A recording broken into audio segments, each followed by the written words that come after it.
Welcome to the Misophonia podcast. This is episode 23, season 6. My name's Adil Ahmad, and I have Misophonia. This week it was my pleasure to speak with Dr. Ezra Cowan. Dr. Cowan is pretty well known in the Misophonia community as a researcher and therapist focusing on misophonia, as well as OCD and other conditions. We talked about how he got interested in misophonia, especially since he doesn't have it himself. He explains extensively his model for what misophonia is, and then he describes how he developed his therapy, known as EASE, Experiential Acceptance and Stimulus Engagement. You can learn more at his website, which I'll have in the show notes, ocdmiso.com. He's got a lot to say, so please let me know what you think. You can join the discussion on Instagram or Facebook at Misophonia Podcast, and you can always reach me by email at hello@misophoniapodcast.com. Another reminder, just leave a quick rating or review wherever you listen to this show. If you're enjoying it, it helps reach more listeners. And as I mentioned on Instagram briefly, transcripts of all episodes are finally coming any day now. I found a way to get them affordably. They won't be perfect, but they won't be totally machine generated. And this is partly thanks to all the incredible ongoing support from our Patreon supporters. If you feel like contributing financially, you can read about the various levels at patreon.com/Misophonia podcast. All right, now here's my conversation with Dr. Ezra Cowan. Dr. Ezra Cowan, very good to finally get to talk to you. Welcome to the program. Thank you for having me. It's a pleasure being here. So, just to kick it off, I usually just kind of like to ask people kind of where you located, what you do, and I will have introed you before this, but I would love to hear it in your own words. Sure. So I live in North Jersey, kind of close to Manhattan, the big city. And I'm a clinical psychologist. So my background training is mainly in the world of psychology, understanding how the mind works, how emotions and behavior all kind of coincide, and how people we try to understand what makes people tick in that world. And that's kind of my whole, ever since I was a young kid, I've always just tried to understand why. Just this question, like, why do people do what they do? And that question kind of leads me till this very day. I constantly ask this question, and I also ask that question with misophonia.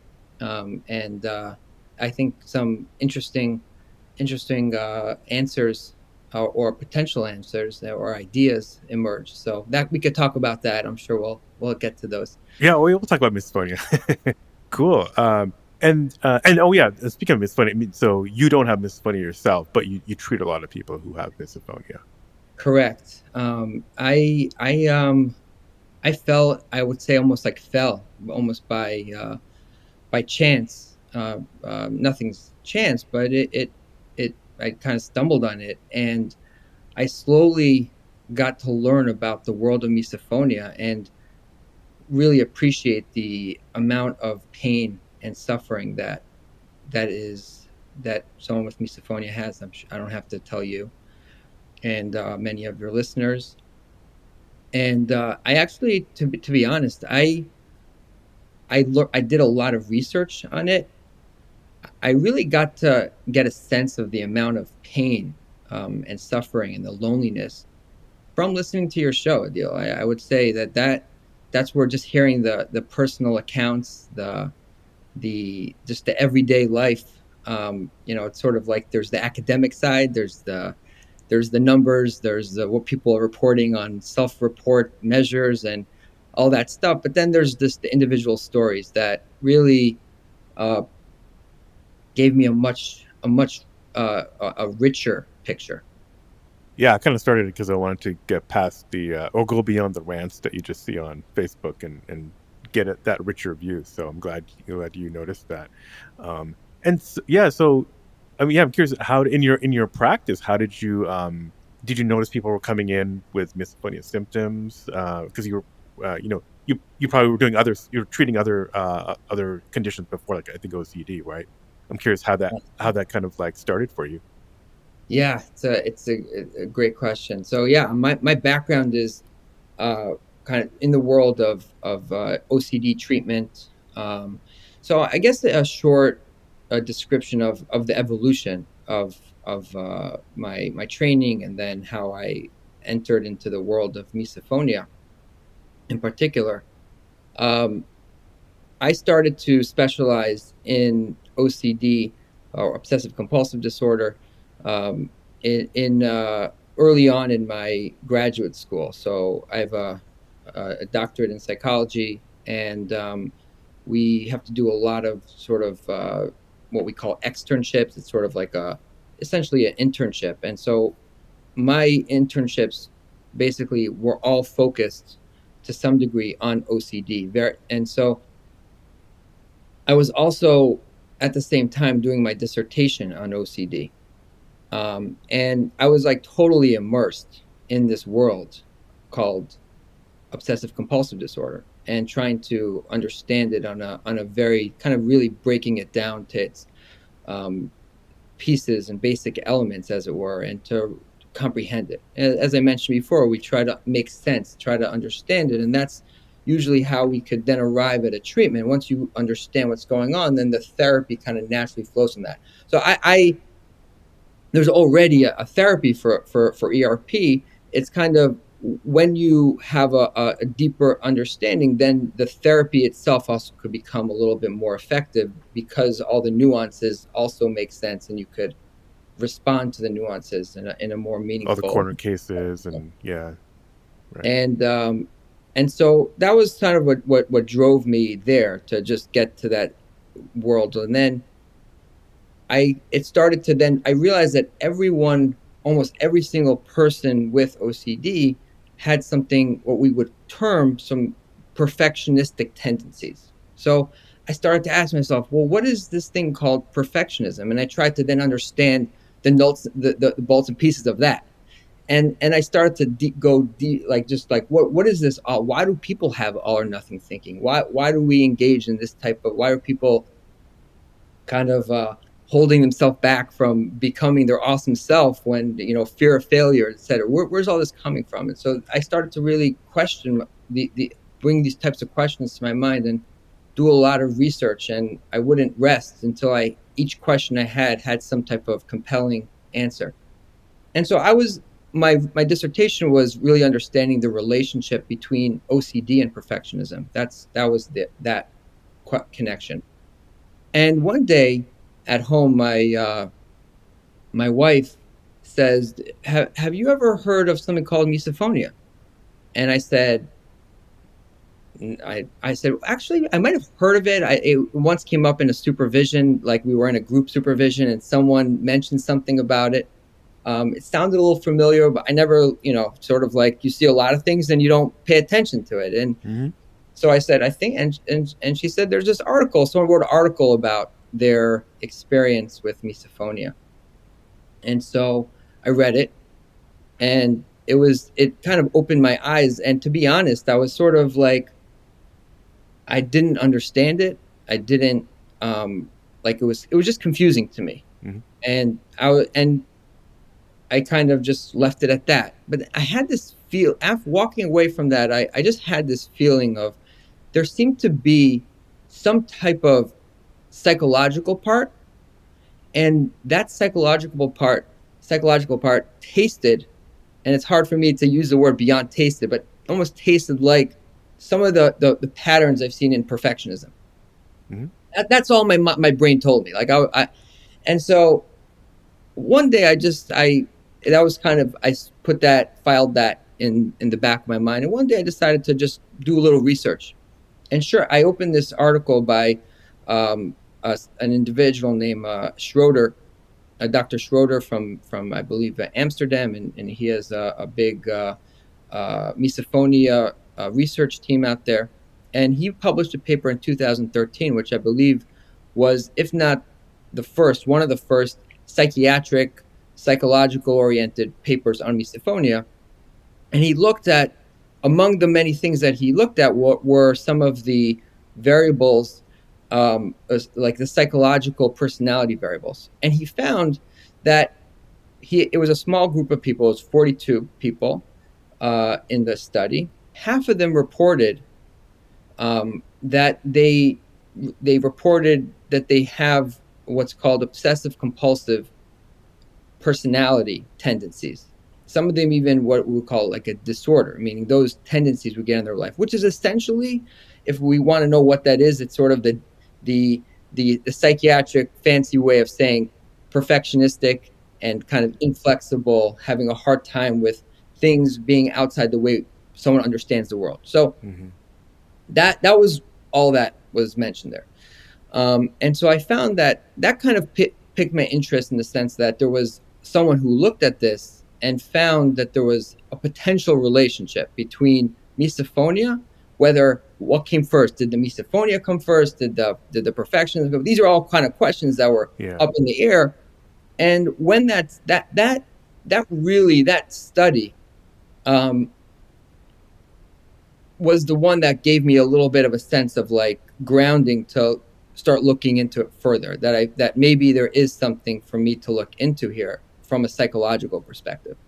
And that led to I had a break at one point, like a winter break, and I had 2 weeks off, and I literally just plunged myself into the world of literature on misophonia, into just trying to read and on everything, both sort of formal academic studies and just anything that's online. And that's when I found you. Mm. You were starting. I think you were pretty early at that point, and I was driving to I would be driving doing my commute, and I'd be listening to Adil and his friends, and just like Yeah. getting, and so it was sort of part of my research experience, and so that's kind of how it started.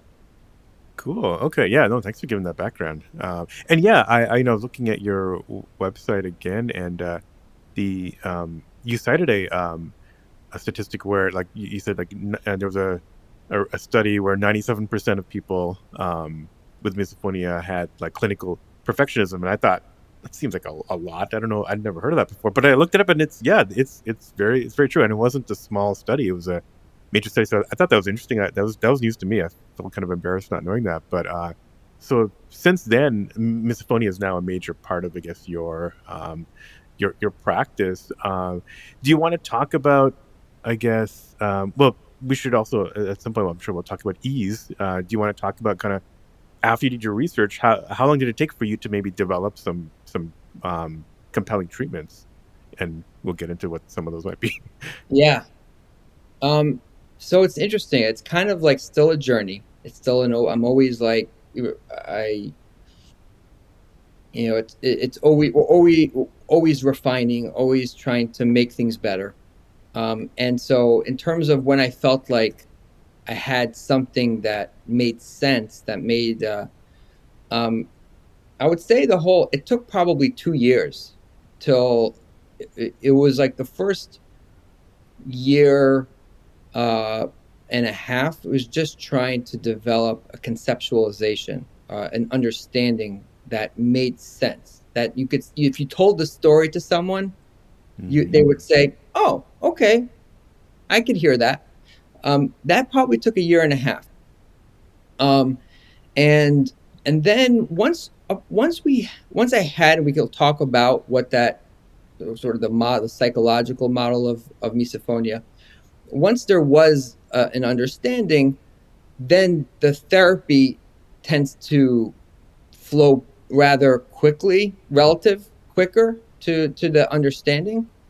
At the same time, it turned out to be um, more complex than I anticipated, and then it's kind of you have the concept, and then there's implementing the concept, and that requires a lot of refining and rethinking and broadening, and broadening the conceptualization itself. So that's usually how uh, that's pretty typical in the world of psychology. And I would say even beyond that, you sort of have a concept and you try to implement it, and then you kind of get the feedback of the world that says, hey, this works, this doesn't. So So maybe do you and want to start? yeah, go Oh, ahead. sorry. Thanks for.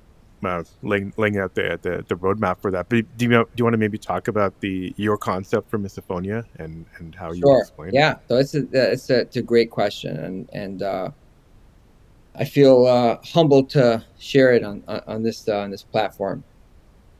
So the way I would begin, like, how to understand misophonia. I'll try to skip a lot of the academic psychobabble and the jargon. I'll try to share it the way um, I share with anyone I work with, really.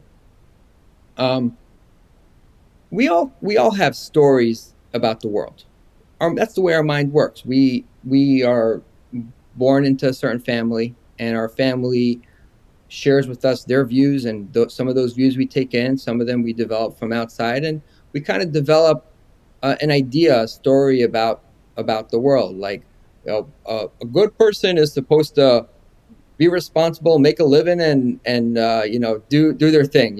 Just like be a good person, smile, and that's being good. Another person would say being good involves going far places and helping people. That's what it means. That's the story of what being a good person is.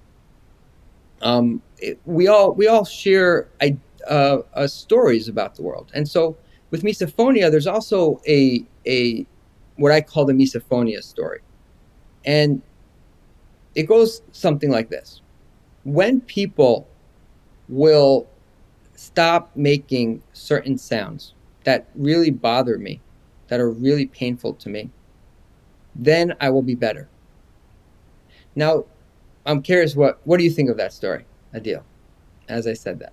Oh, if people will stop making noises, I'll feel better. That's that story. Yeah. Like, would you agree with it? Does that feel accurate to you? Yes, for that's for when I'm in a moment. In the moment, I'm exactly. Yeah, when I'm in the moment. And I'll get to this later. I'm very curious where those stories come from because I feel like there's a there's treating things in the moment, and then there's maybe treating the root. Very And good. so yeah. So I like but that's yeah, a great for that that's a very deep sentence, question. yeah. I like that. So Yeah, exactly. Yeah. Where did that story come from? That's a great question. So I think what we're kind of looking at it right now. There's this I think when someone comes into therapy, or when someone's getting triggered, we find someone. It makes sense. I When this trigger goes away, I will be comfortable. I would be able to not worry about getting clobbered by these type. I don't have to worry. I could be comfortable. And that there's nothing there's nothing intrinsically wrong with that idea, up until there's another phenomena, like let's just call it the phenomenon that triggers, let's say, whatever the trigger. I'm not gonna give examples here. Your triggers. yeah. um, those triggers aren't have historically have not have been around, and so that suggests that they're probably going to continue. In other Hmm. words, I had a professor that said, Dr. Brandwine, he always said, the best predictor of future behavior is past behavior. In other words, if we want to kind of make a conservative assumption of what things are going to be look like in the future, it's probably the way things work. So, in other words, it's we could all hold ideas and hopes about how we hope things are going to be, and because also we really don't want to be hurt. At the same time, that hope, or that idea that triggers can go away, is something that clashes with what's likely going to unfold. And so this is kind of like what one beginning point of understanding, like, there's a lot of there's a clash between how I'm expecting things to flow and how things tend to be going, and how things are going to unfold. And so what I it brings up an intense amount of frustration, an intense amount of pain, and it's very disappointing when the triggers continue to happen. Now, we could say logically, I know that they're going to go away, but for some reason, the logic doesn't tend to have an input in this situation. Like I can't, like if I were to say this right now to everyone and say, look, the triggers are going to go away, are not going to go away. That doesn't have any impact on how triggering it is. I might know that intellectually, but it doesn't have an impact emotionally. And so that relates to what we would call a sense of we don't want to be hurt. So inherently with the desire to not be hurt, that comes with a hope, which kind of hope and expectation are really in the world of psychology are kind of the same. That the triggers will go away. So we don't want to be hurt. In other words, what kind of if we were to put a different angle at this, we could say a different story. And the story could go like this. There are people around me that do things that I really don't like. However, it's especially people that are close to me that I have the highest expectation that they won't hurt me. Unfortunately, they're not going to, this behavior is not going anywhere. That's sort of just, and I don't like saying this in like in just like a matter of fact way, but it kind of, that just from a phenomenological place, that's what seems to be happening. And what would you be left with if we can't change? If we were to see this as something that's never going to go away, then that would be very sad. That would feel very hopeless. And I tell people, this sense of this feeling of hopelessness, this sadness, it's actually, usually we don't think of hopelessness as like a good thing, but sometimes in order for us to move on from something very painful, it involves going through a dark tunnel. And the dark tunnel could lead to something brighter. At the same time, it is very painful when people around us are doing something that is so, so painful to me, and I can't get it to change. And so if we could establish that, and again, how that's done, we will talk about how that's done. If we could establish that they're not changing, and then that means that now, if I'm the one being hurt, if I'm the one being triggered, I'm stuck with getting hurt. And so then I could begin to focus on what I could do, which is focusing on the pain that's inside of me. Because now I'm not looking to change what's out there. And so there's really, in this sense, this kind of leads to the therapy itself, which is really, there's two steps to the therapy.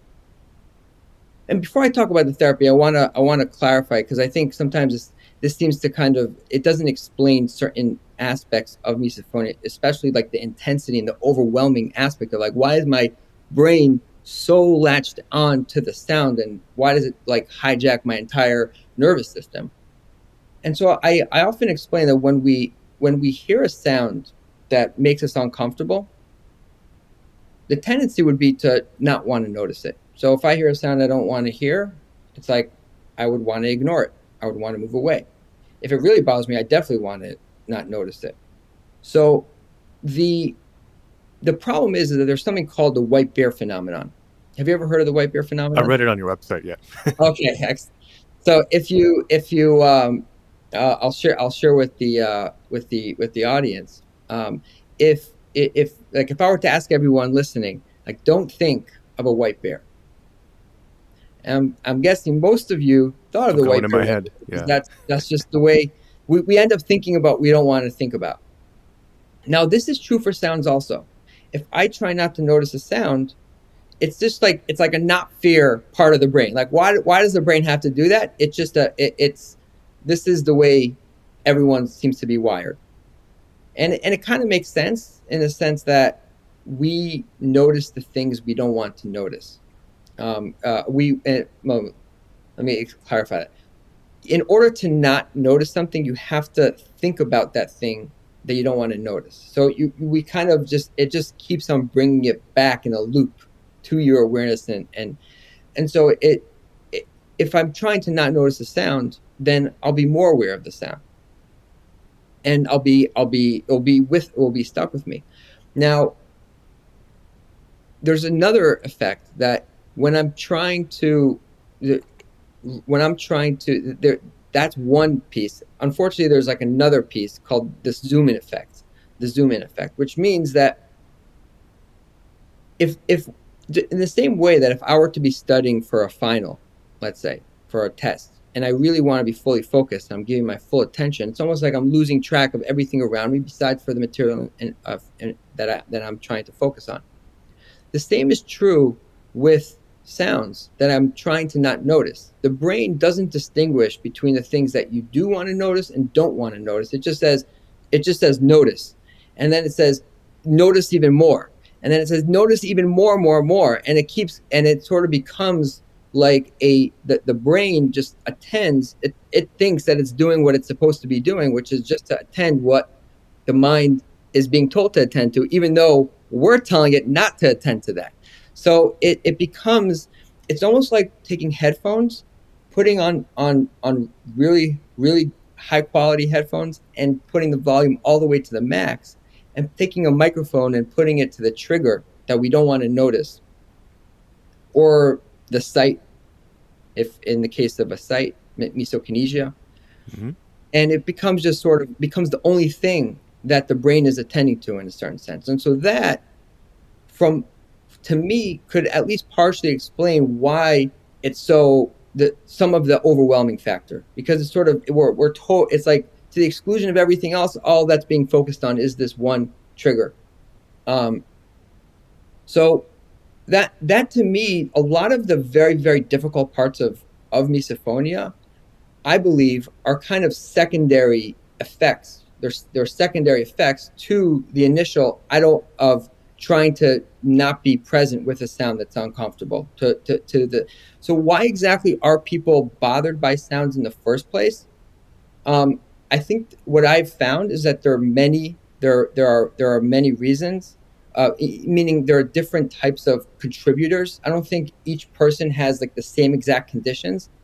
For example, there is one piece with the perfectionism that we saw, which basically means that when people have perfectionism, when there's some type of pain point. In other words, like we the symptoms of perfectionism are well known. The need to have things a certain way, the all or nothing thinking. If it's not like this, then I'm not okay with it at all. Fear of failure. There are different. We could list different symptoms in terms of what at the core of it, at least how it could be understood. One perspective is that when we don't feel comfortable, we become more extreme. So we become a little bit more inflexible. Like, hey, do you mind if I'm like taking a knife and poking you with it? Like, yeah, I do mind about that. That bothers me. Like, could I do it a little bit? No, not at all. Like we don't become like flexible when we're being hurt. So Mm-hmm. when if for some reason the sound it kind of touches someone's pain point to a degree. Now that's something that could happen, and I'll explain how. But if it does, then we become more inflexible about the sound. So like the sound could become more bothersome and less acceptable. In like whereas one person might say, okay, it's not a big deal, like whatever, it's an annoying sound, but there's nothing I could do about it. Someone who it's kind of touching a pain point, then it's sort of like, no, I can't have this. And what would be an example of a pain point? There could be many things, and I don't want no one on this planet is free of pain. Like everyone has their package, as they say. But I'll just give an example. Let's say someone has like a helicopter mom or dad. It's not just moms that are helicopter. That could be Mm-hmm. helicoptering, but there's a feeling of like I don't have space. And so Mm-hmm. then in that environment where I already feel like I don't have space, if I'm noticing a sound and that sound makes me, it kind of brings up that same feeling to some degree, I'm going to try to move away from that sound because it also brings up a feeling that I'm already having in my life that's already a pain point. That's just one example. So I think the perfectionistic part that we're seeing in the research, this is just like explaining what when we talk about perfectionism, all perfectionism means is that there's something in a person's life that they don't want to feel, and they're responding to the world in a way that they're protecting themselves from that. So they want to do well on a test because not doing well on a test will make them feel vulnerable to some type of pain that they've already had, for example. And Okay, listen, right. go So ahead. some kind of pain point that they already have. So yeah, I guess I think people might be curious, like where did that come from, and is it worth addressing that as well as, you know, how to accept a sound. Like is that part of, is addressing that the root pain point part of the therapy? Great question. So the answer is ultimately yes. I'm glad that's such a good question. Ultimately, yes. I'll get to the therapy in a second, and I think that I'll show you how I mean by that. So the pain point, that's one way that kind of is connected to the broad perfectionism. And so how but there are other factors that could relate to contributing um, the rise for in the first place of developing misophonia. Meaning, if someone has perfectionism, doesn't mean that they'll develop misophonia. Mm. However, like certain risk factors, let's call it, that could contribute, I believe, is, let's say um, someone lives in a house where someone does um, have manners that are kind of deviate from the norm. Yeah. And it's not, as I say, it's not just in the mind. Uh, I think that could create a risk if someone is an incredibly loud breather, for example. I apologize for using a certain, but this is, I think, that does have an impact. Again, it's not the whole story, but I think it's what we call it, a risk factor. If someone um, and just for example, if someone goes through a recent change where someone used to uh, not make a certain sound and then they started, then they can become aware of sounds. And even if that sound goes away, that like sudden new sound came. Like, I'll just give an example. I think if there was someone who told me that they a sibling got um, braces or some Mm, type of hmm. orthodontic procedure, and the way that the sibling was eating changed, and that change was very uncomfortable because it was just a new type of sound that wasn't there before. And then, even though that went away eventually, once the mind becomes aware of it, it's hard to become unaware of it. And so then it started to generalize. So, like, that's another example. So is this maybe related to, maybe that example related to rigidity, if somebody is predisposed to being extra, have rigidity, whatever that definition is, when they see something that deviates from that, is that part of your model in terms of like where how misophonia could develop, something outside of their expectation? Exactly. Exactly. It's there's a sense of, like, I think that things should, this is the way someone should eat. Um, and it's not being done. So I'm expecting that to change. That's part of it. At the same time, I think it's important to realize that on a perhaps on a deeper level, the perfectionism emerges from a general sense of, like, I already have something that hurts inside to some degree, because everyone has something. And that sound is kind of rubbing against that. So, like, I don't like the way you eat. Maybe it's because of it seems like a steadfast rule about how I expect things to be, but often that rule, why I expect it to be that way, and it's hard for me to be flexible about it, is because of how I feel inside. um and so and yeah, so that would definitely play a role. And yeah, and you said something earlier, maybe related to that. It was that uh, misophones.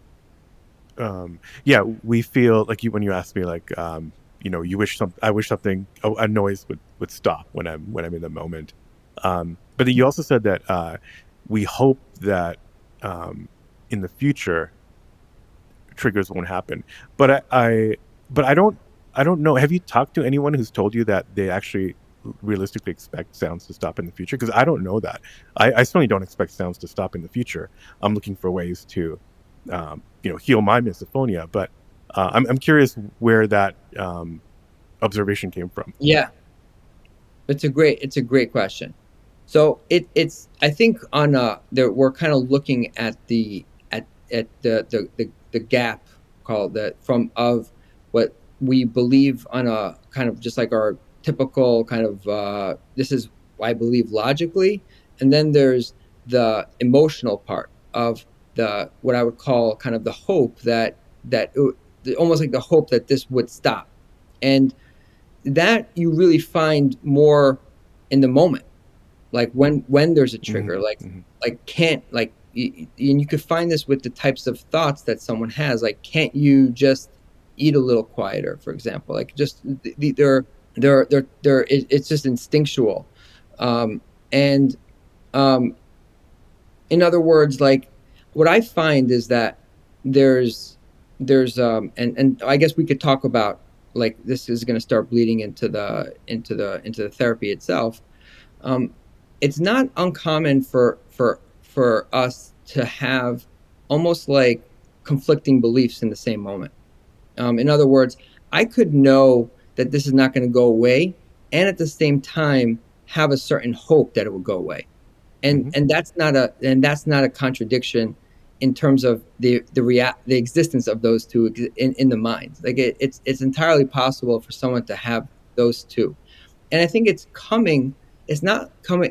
I think we're I find that individuals with misophonia tend to be on the brighter side. It's not coming from like a logical conclusion per se. It's coming from the desire to not be hurt. So everyone has a deep desire to not feel hurt anymore. So naturally, there's the mind sees the way out, or hopes the way out is the mind hopes that there's a way out, and then naturally the mind says, well, if people were to stop chewing, that would be a way out of this, out of the situation, if people would stop doing the triggers that bother me. um, and it's kind of like, I call it like a little bit of a twilight zone, in the sense that a person knows and doesn't know, is aware, has this one belief that I know that it's not going to go away, and then it's like emotionally there's a sense of hope that, and I call that hope toxic hope, because it's a hope that really holds us back from healing. And I'll let me talk about what healing could look like. So the the way the mind, it's really a two step.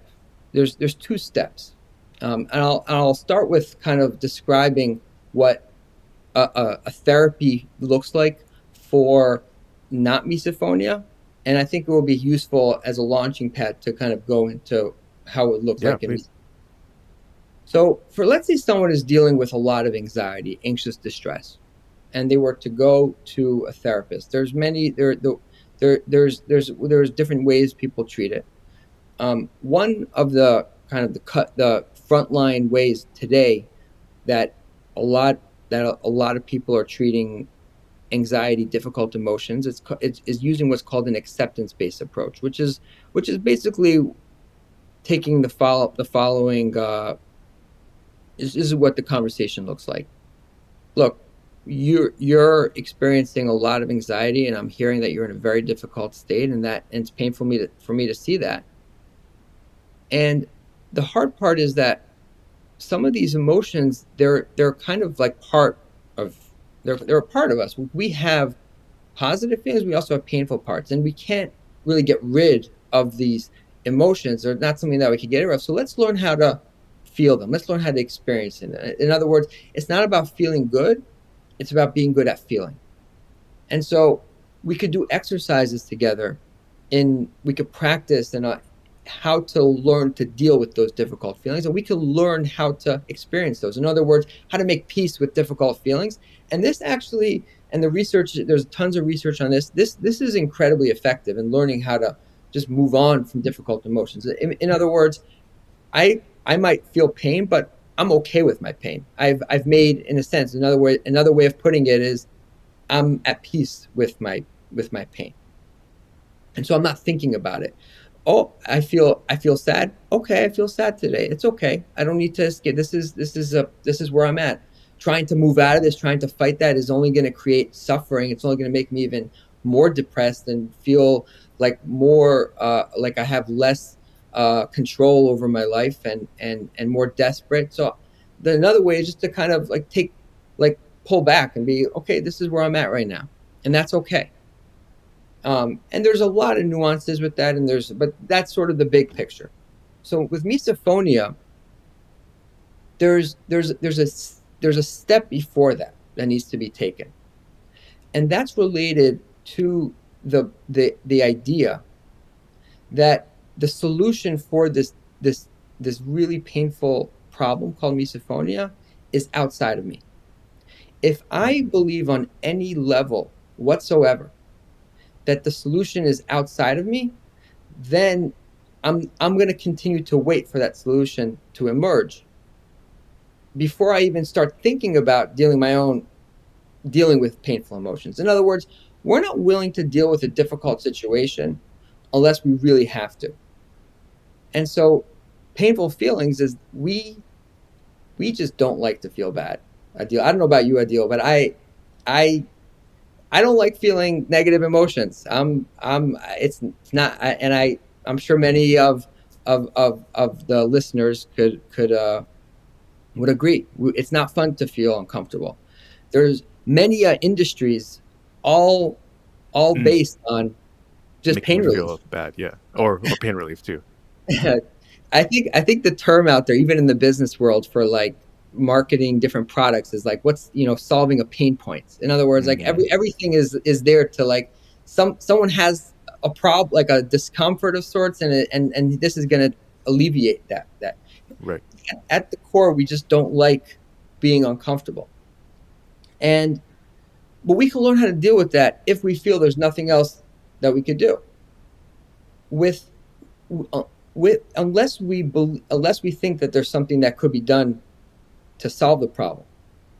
If we think there's something that could be done to solve the problem, then we'll take that step first. We're not going to start saying, "All right, let me just sit kumbaya with my feelings over here," and while there seems to be this button I could press and everything will go away.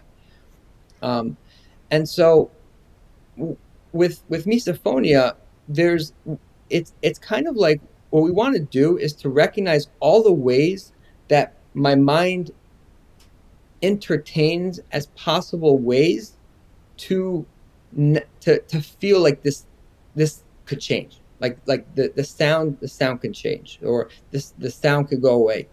And this involves, in order to create this type of conditions of that the situation's not going to change, we need to look at all the different variables that contribute and give rise to the sense that I could get away from these sounds. And so that involves thinking about how the trigger, the source of the trigger could go away. That involves thinking about how I could get away, and all the different ways that go with that. And that also involves, and this is an interesting one, and yet I think this is another kind of, I would call it, risk factor that I find in misophonia, where where we have this certain expectation of our own body of how we're supposed to feel. I find that Mm, there are different types of ways that perfectionism emerges. That ways that how it affects people it could be so many different ways. One way is how a person feels like I shouldn't be feeling this emotion. It's a very interesting thing that we do. Like, I have an emotion, and I could look at it and be like, this should not be happening. Like, this emotion is not supposed to exist inside of me, which is an interesting way phenomenon that we do this, and yet we do this all the time. And so if I feel like I'm already getting triggered, I'm already uncomfortable, and now I'm telling myself I shouldn't be triggered by this sound, that's creating a whole new level of like distress on myself, pressure that like somehow I'm violating the norms of humanity, that I'm feeling the way I'm feeling. And so and it creates a lot of distress. And so the a third piece is also recognizing that the way I'm responding right now is not changing in the moment right now. Like this is kind of how I'm reacting right now. So it's not expecting, it's recognizing the person's not changing, recognizing that I'm not leaving, I'm not doing anything to escape the situation, and that the way that I respond right now is the way I respond. So everything is kind of put in its place. Nothing is moving. Nothing is changing.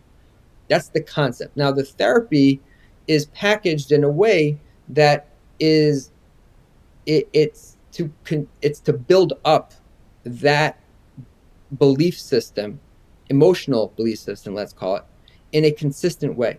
And it takes quite a while because the brain, the way I see it is there's been one conversation going in the mind for the most part, which is how the mind has been thinking until now regarding the misophonia. If we're introducing a new way of thinking about it, it's kind of like you have you have a very like the dominant voice is the old way, and if a new voice is being introduced, it's still like a small little voice being overshadowed by like you imagine you have like 1,000 people at a protest, and then there's one person on the other side protesting something else. It's kind of hard to hear what that one person is saying. It's sort of overwhelmed by, and so the idea is to kind of bring one is to reinforce the idea time and time again, to put ourselves into situations in a very sort of slow but consistent buildup, to challenge ourselves to start thinking in this type of way and acting in this way. And that's something that's in our realm of choices. We have that ability. That's something that's accessible to us. It's not easy, and and that's why I usually start this using more imaginal techniques. I say, let's just try to imagine the trigger and see what's happening in your mind and body, and we'll take it from there. And then we start to introduce the different way. We create a new dialogue in the mind. I can't take this. Well, I see you can't take this, and yet this is not going to go away. Like it has to go away. Well, I understand a lot of validation. We validate ourselves. We validate the heck out of ourselves because we're in so much pain. We need that feeling of like it's okay to feel overwhelmed, but we always need to end with an and. It's not going to change. Now that sounds painful, and yet, like we were saying before, it's actually it's kind of like a bitter medicine in a sense. We need that. We need to be told that. The one I use a little bit of an extreme example to bring out this point, because sometimes we can understand like a more uh, nuanced point when it's in the extreme aspect. Imagine someone loses, um, let's call someone John. John loses his dog Parker, and John is devastated. Parker was everything to John, and John has a friend named Jack, and Jack comes over to John and says, "You know what, John? I see you're really sad. I don't like seeing you sad. Parker's going to come back one day. Parker, it will be okay." And so we would tell we would tell that friend that's not helpful. That's probably not going to happen. And it's okay for John to mourn, to feel sad over Parker, because that's what it is. It's kind of like there's a finality to it. Mm-hmm. And that creates a pathway for healing, for moving on. In a certain sense, we're kind of putting ourselves on a path to begin thinking in that way. Like this is the way the mind is going to be put. No, it can't be. And we're going back and being like, I know it's so painful, and this is just the way they're, even though it looks like they might change, they're probably not going to change. And regarding like I use a metaphor sometimes to kind of bring out the idea of how people tend to change, because sometimes we see like, oh, I sometimes X let's say let's say my sister triggers me. So my sister, um, Maggie, is one time I saw that she could change, and so she could change, and so we could. I always liken people to a guitar. You take a guitar string and you pluck it. It makes a little sound and might move a little bit, but then it kind of goes back to where it was before. And people are like that. I know this might sound like kind of a little bit uh, a pessimistic view, a cynical view of humanity, but for the most part, we people kind of, if we think about people in their lifespan, like for the grand majority of people personality and tendencies, they for the most part kind of stick to overall where they are, and then when they do change, the change is slow and gradual. In fact, when we see someone change very quickly, very fast, usually we start to like wonder like, how long is this going to last, and or is this healthy, right? So that's usually the types of questions that we ask when someone has a radical change. So it's kind of like we want to we want to always go, we have to be creative about this in terms of how to speak back to our mind regarding all these counterpoints that it says. It's going to say a lot of counterpoints, and we're going to constantly bring back to this is just the way it is. And we need to, in for when we start doing the therapy and beginning to do live exercise, I call them, it involves a commitment for a certain amount of time that right now I am choosing to act in a way as if leaving is not an option at all. So I'm starting to get a taste of what it's like to be stuck, and they're not changing, I'm not leaving. The way I respond is the way I respond. That's just, I'm starting to learn how to what's called accept the situation for what it is. That's step one. So I'm kind of, and that involves a lot of building up. Another metaphor that I use is, imagine you were tasked to fill up a tub of water, a big tub. You're in the basement, the tub's on the third floor, and you were given a mouthwash cup, right? It's like 2 ounces, and it says, go, I want you to fill up the tub on the third floor with the sink in the basement. So fill up water, run upstairs, put it in the tub, go back downstairs again, right? After 100 times, if I look in the tub, it's gonna be pretty disappointing, right? It's like I'm panting, and yet still it's like it, and it's kind of like that. Like it's a very slow process with a little, but then once we put ourselves on this track, after some time we start to begin to think differently. We begin to respond differently. The conversation becomes different in the mind. So that's step one. Step two is, now that I'm beginning to let go of what's going on out there, I don't see any hope for change there. And it's also important to realize that if like we want to learn to sit with those, to mourn that loss, that's part of it, is like, yes, this does feel sad. It feels like a sense of helplessness. Like I thought that something could change, and that's a loss, and that's okay. We could process that together. That is painful. And then we do what's called the U-turn, which I spell Y-O-U, U-turn. We turn to you, and we focus on the individual, because now that we've let go of out there, we're going to focus inward. And that step, I specifically created a step for that because it's a conscious effort. It sort of requires like a decision, like, okay, I am letting go of out there and I'm moving inward into my body. Have you ever had that experience where something was a problem, and all of a sudden you're like, oh wait, I'm contributing to what's going on here. Sort of like that aha moment of like, I'm involved. I'm also part of this. I was looking out there. Now it's also inward. That type of experience, it requires a conscious effort, and so it's like a decision. And then the last step is called experiential acceptance, which is learning how to experience difficult emotions. And only once we've gone through the first step could we then show up to the learning to deal with painful emotions. And that's something that is very hard, and yet we're very capable. I actually find that the first step is, in a sense, more difficult than the second step. It is hard for people to deal with painful emotions. It's harder for people to let go of the idea that there's no solution for the change outside of me. Once a person realizes nothing to do, there is a certain ease of learning how to deal with painful emotions if taught how. So once a person's taught how to deal with painful emotions without resisting the emotions, and there are a lot of nuanced ways that we do try to resist our own emotions, we can learn how to let go and let go of control of our own emotions and to experience the emotions as they are.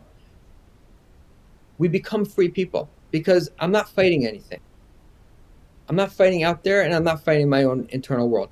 Does that mean that I'm not bothered by sounds? Does that mean that that sounds don't bother me? Not necessarily. However, I'm not spending time thinking about it, and I'm not spending time getting stuck on it. So my mind is, I'm not worrying about it, and when I do feel uncomfortable, I'm able to move on from it and forget about it.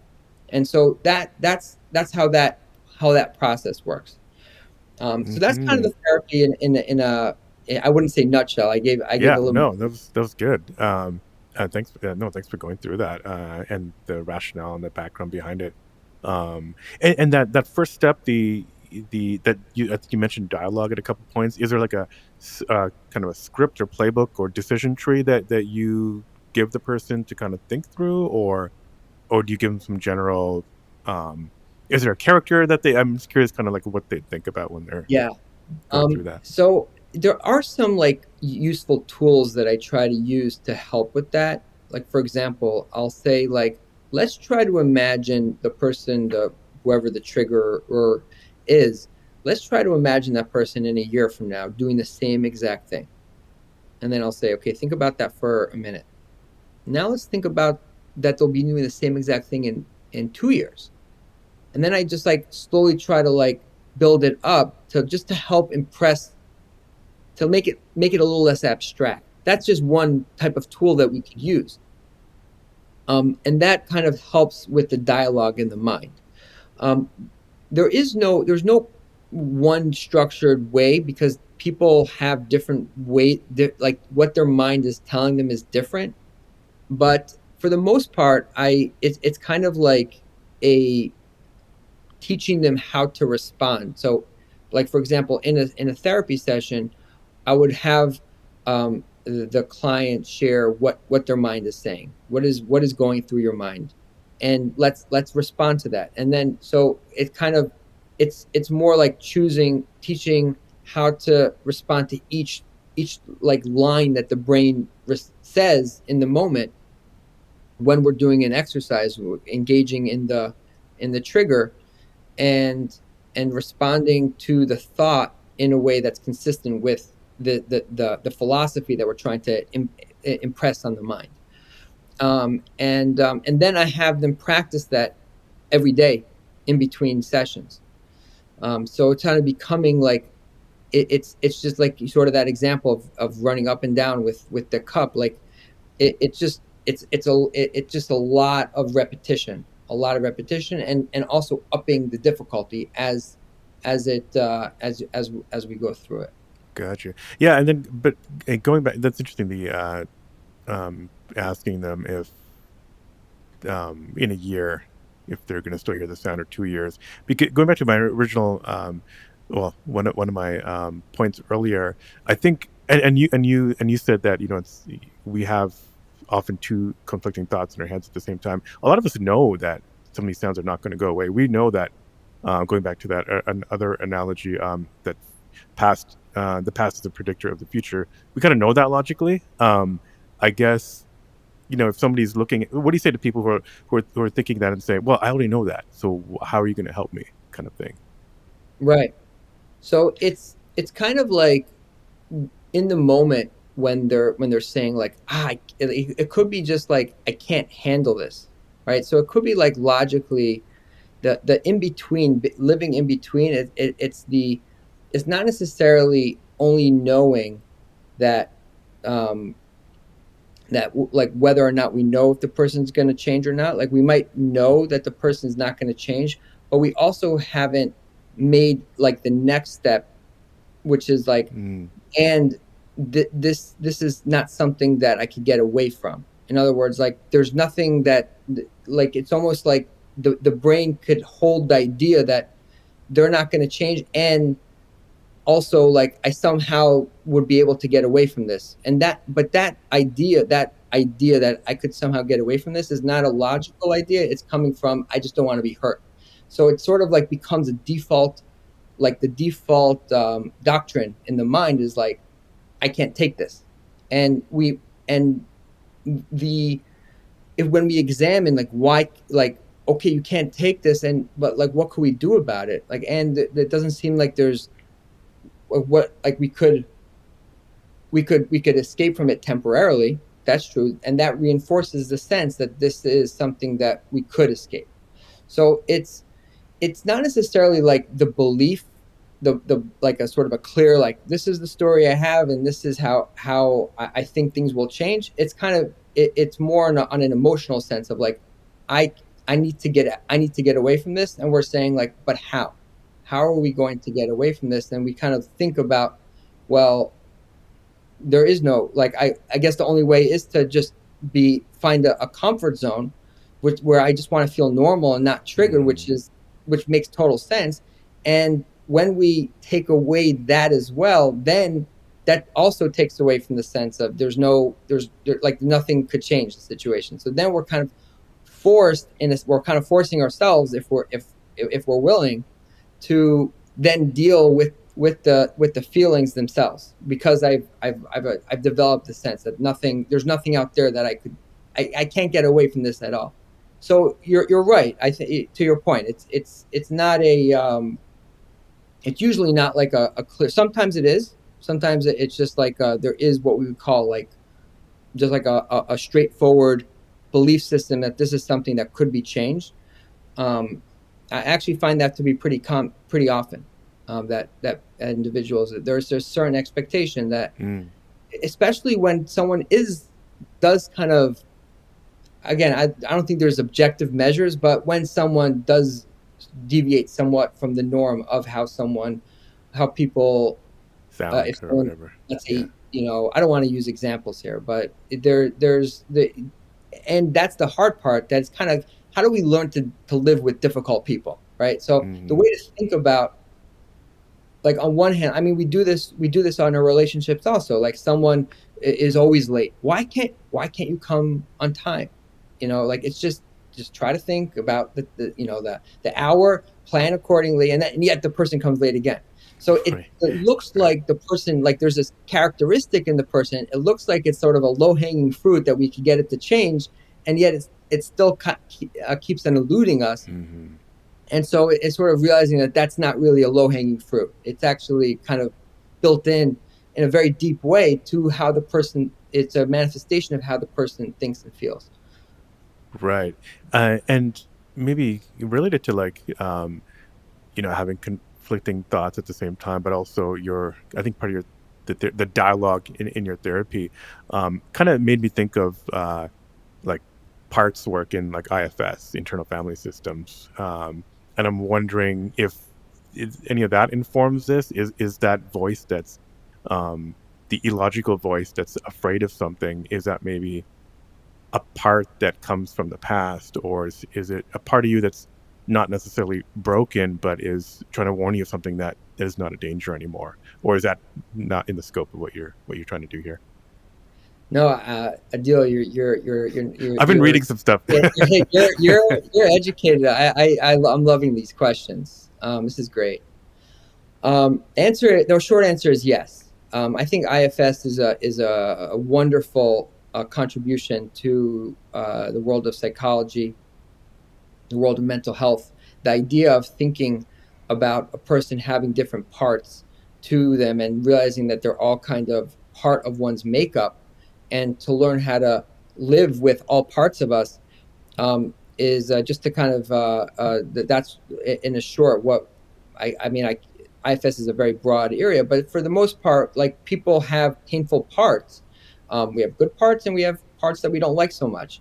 And so this actually goes back to your question before about, like, do we deal with the pain point?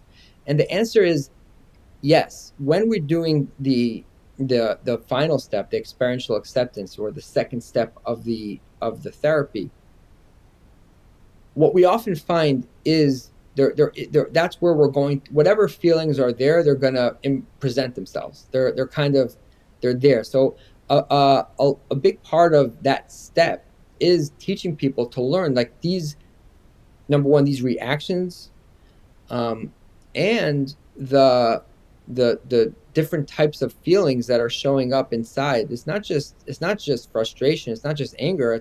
There's often anxiety and there's often pain beneath, and that's kind of learning how to realize that's part of you, and that's okay. And so when we learn to make peace with all parts of us, whatever parts are being activated, that's what we're learning to kind of learn to live with. And so in that regard, it's very much I would say like IFS that I definitely draw. I don't have a strong background in IFS. I it's sort of like a lot of the therapies, when you get deeper into the therapies, you find there's a lot of overlap between the two. And I find IFS does a great job languaging the Mm, parts aspect, like realizing like this is just a part of you and it's okay to learn how to experience it.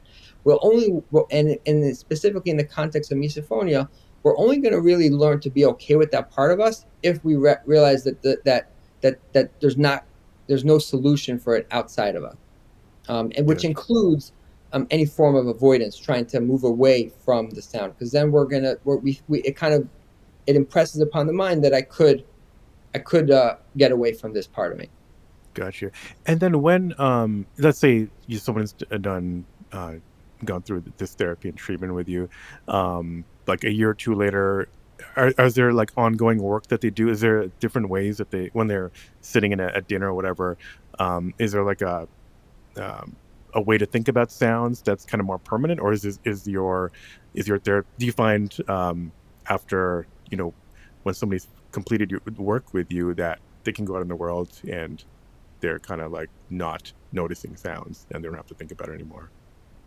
It's a great question. What I find is that after, I would say a typical course of this therapy is between 6 months and a year, and um, after be, by the time we're getting like towards the end of the therapy, one of the positive indicators that I find is that the that way of thinking is much more instinctual. So it's kind of like, Mm, oh, I don't like that, but like there's nothing, like moving through those steps in a more of a rapid instinctual way, and being able to, like, again, it's like how do we, working with like an unpleasant coworker who has like a little bit of a intense unpleasant, let's just say like a personality that's hard to get along with, like we could make peace with that.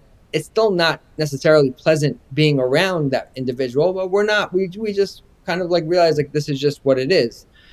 um the same is true here. It's kind of like, okay, I don't like this, and this is just the situation, and it's not getting stuck on it. It's just, and so the mind is not thinking about it. The mind is, and so sometimes what I do find, and this is what I when I finish work, when I conclude working with someone, um, they know that when someone's very stressed out, they're going to be more triggered.